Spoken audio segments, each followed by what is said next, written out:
Start. प्रधानमंत्री ने एक बार फिर एक राष्ट्र एक चुनाव के सिद्धांत पर बल दिया है। पहले भी कई मौक़ों पर वे कह चुके हैं कि देश में लोकसभा और सभी विधानसभाओं के चुनाव एक साथ कराए जाने चाहिए। अलग अलग चुनाव होने से धन और समय की बहुत बर्बादी होती है। प्रधानमंत्री के इस सिद्धांत का उपराष्ट्रपति ने भी समर्थन किया है। इस बात से शायद ही कोई इनकार करे कि बार बार चुनाव होने से न सिर्फ पैसे की काफ़ी बर्बादी होती है बल्कि चुनाव प्रक्रिया के प्रति मतदाता में उदासीनता भी पैदा होती है। यह एक स्वस्थ लोकतंत्र के लिए अच्छी बात नहीं मानी जाती। Paragraph change.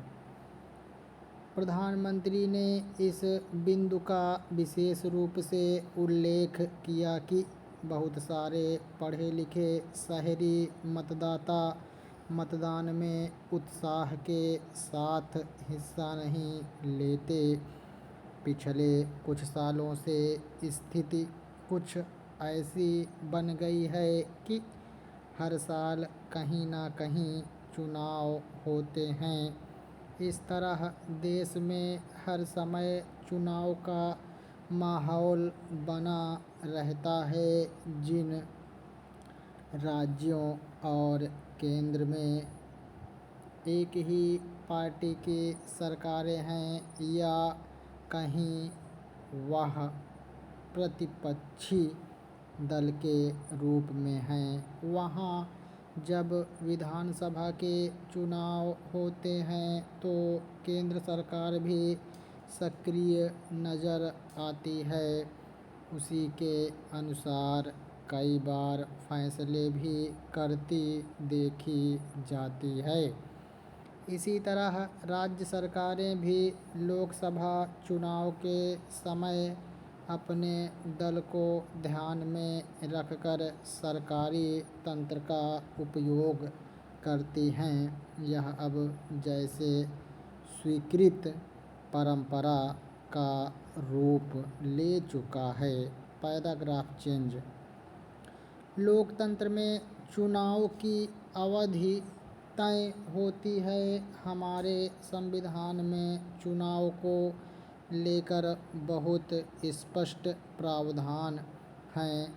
5 साल के भीतर चुनाव हो जाना चाहिए, चाहे वह लोकसभा का हो या विधानसभा का।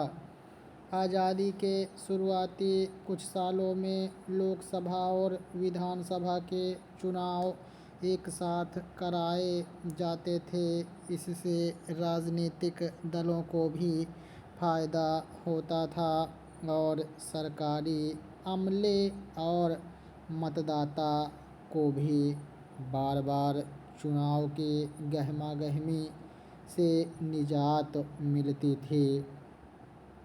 मगर कुछ विधानसभाओं में सरकारें अपना कार्यकाल पूरा नहीं कर पाईं और कई बार लोकसभा के भी मध्यावधि चुनाव कराने पड़े, जिसकी वजह से एक साथ चुनाव कराने का चक्र बिगड़ गया। संवैधानिक बाध्यता है कि किसी भी सरकार का कार्यकाल समाप्त होने के बाद किन्हीं स्थितियों में अगर चुनाव संपन्न नहीं कराए जा पाते तो राष्ट्रपति शासन लगाना पड़ता है। उसकी अवधि भी 6 महीने होती है। इसे लंबे समय तक नहीं बढ़ाया जा सकता। इसलिए लोकसभा और विधानसभा के चुनाव साथ कराने में बाधा आती है। अब चुनाव जीतने के लिए राजनीतिक दल जिस तरह के हथकंडे अपनाने लगे हैं, धन बल और बाहुबल का इस्तेमाल करने लगे हैं। स्टॉप।